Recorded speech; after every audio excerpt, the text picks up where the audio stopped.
Bismillahirrahmanirrahim.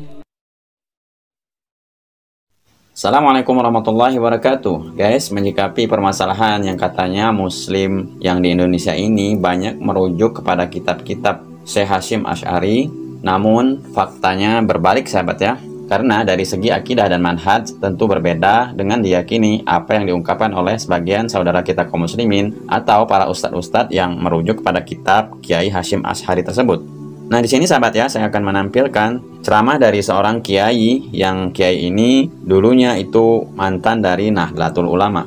Dan pastinya ustadz ini lebih paham sahabat ya tentang kitab-kitab dari Kiai Hasyim Asy'ari tersebut. Dan untuk video selengkapnya coba mari kita simak saja pernyataan dari ustadz yang dulunya pernah mondok di pondoknya Nahdlatul Ulama ini. Kita simak videonya. Disimak sampai selesai ya, biar paham dan tidak salah kaprah. Bagaimana manhaj Kiai Hasyim Asy'ari sama Kiai Ahmad Dahlan. Ini penutup. Sudah nggak boleh tanya lagi. Anak ceritain biar fokus. Saya ingin Mas di era abad ke-18 muncul sosok paripurna dari Padang yang menjadi khotib dan sekaligus mufti Masjidil Haram, yaitu Ahmad Khatib Al-Minangkabawi. Dia ini sangat nampak seorang yang menampilkan sosok ahli sunnati wal jamaah, karena dia sangat anti terhadap tasawuf dan thariqah. Bahkan ketika dia pernah sesekali kembali ke Padang, akhirnya nggak kerasan balik lagi karena mengkritisi thariqah Naqsabandiyah yang didirikan oleh Syekh Burhanuddin. Ya, akhirnya karena benturan dan perlawanan, apalagi dia mengkritisi juga sistem warisan apa mas, yang tahu mas, yang dari lihat dari ibunya itu loh, matrilinear ya, itu. Akhirnya dia tidak kembali lagi. Maka dari situlah dia lebih menguatkan keilmuannya di Mekah sampai akhirnya menikah dengan putrinya salah seorang ulama besar di Mekah, yaitu Syekh Muhammad itu, masya Allah, Irak itu ada daerah apa namanya, Al-Kurdi. Nah, dari situlah dia akhirnya dipercaya untuk mengajar di Masjidil Haram dan akhirnya menjadi khotib, akhirnya menjadi imam, dan salah satunya orang Jawa, orang Indonesia yang menjadi imam, dan sampai hari ini belum ada yang bisa mengulanginya. Beliau saja menjadi imam dan khotib, dan itu nggak mudah, seleksinya ketat. Nah, di sekalian, akhirnya banyaklah murid-murid yang belajar ke sana.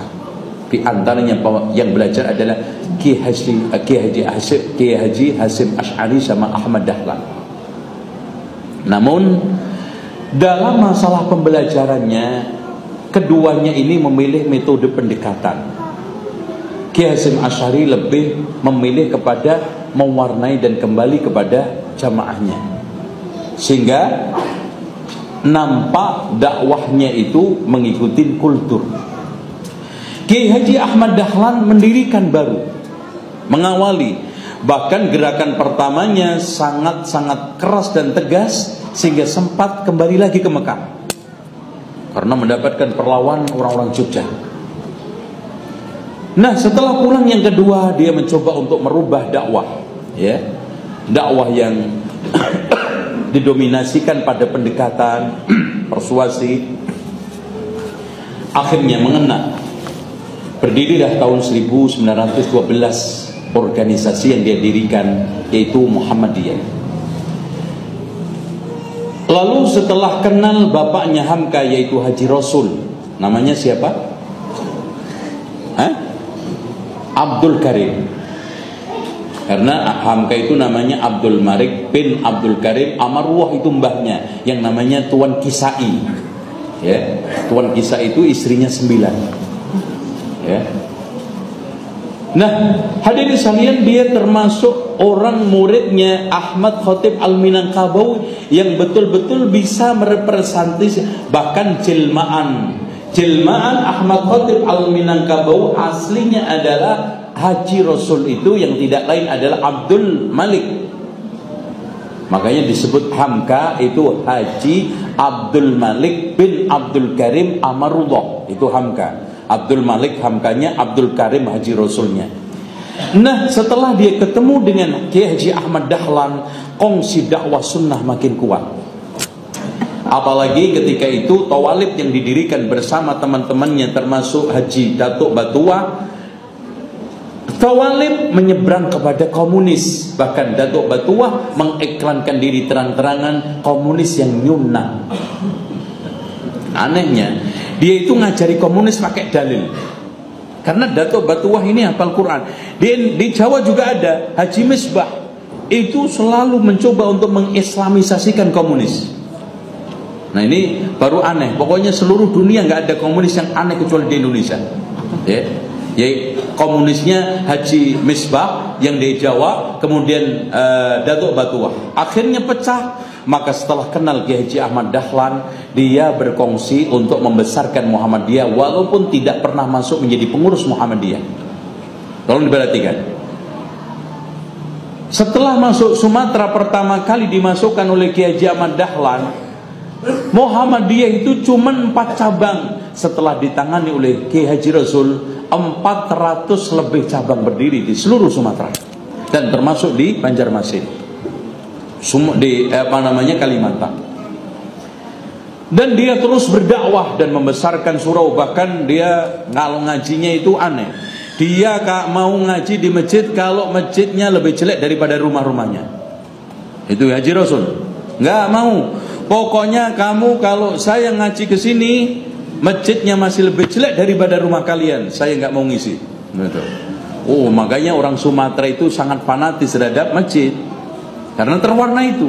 Selalu masjid itu dibikin lebih baik, lebih besar daripada rumah-rumah dulu. Termasuk jembatan besi, tempat pusat kajiannya jembatan besi. Sama kalau kita ke daerah Bukit Tinggi itu ada sampai hari ini masjid yang masih terbuat dari kayu-kayu. Oke. Hadirin sekalian, itulah kenyataan. Dan kalau dari sisi pengamalan-pengamalan, saya belum pernah mendapatkan pembenaran dari Ki Haji Hasyim Asy'ari membenarkan tahlilan selamatan.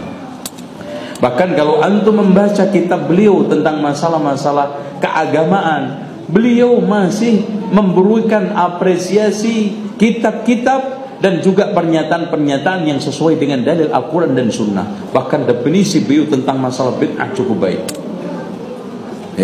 Tentang ahli sunnah, tentang masalah wali yang saya turunkan di buku saya, juga pernyataan beliau tentang masalah bagaimana mendefinisikan wali, nggak ada masalah.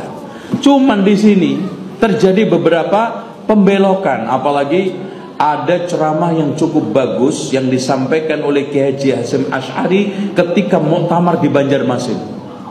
Dia meluruskan ulama-ulama NU yang melakukan penyimpangan dan juga mereka yang melakukan berbagai macam dakwah yang kurang bersahaja. Dia kasih semuanya nasihat, cukup apik, ya. Dan ini sekarang ditutup semua. Nah, ini ana mencoba nanti bongkar di buku saya, Ulama Pembaharu Poros Timur Tengah Nusantara abad 18-19. Nanti yang saya jadikan jenggelnya adalah Kiai Haji Ahmad Khotib Al-Minangkabau. Kenapa? Karena Azumardi Azra menulis kitab Jaringan Ulama itu dia ambil abad 17-18. Nanti ujung-ujungnya Islam yang masuk Indonesia tasawuf. Benar, karena ketika itu masih di bawah kekuasaan Turki kan. Nah, kalau 18-19 Mekah Madinah sudah dikuasai oleh Saudi, Syekh Muhammad bin Abdul Wahab. Nah, ini nanti stressingnya sebetulnya yang memerdekakan Indonesia itu Wahabi. Nah, itu nanti tunggu terbit 3 tahun lagi. Kita tutup. Subhanakallahumma hamdika asyhadu an la ilaha illa anta astaghfiruka wa atubu ilaik. Wassalamualaikum warahmatullahi wabarakatuh.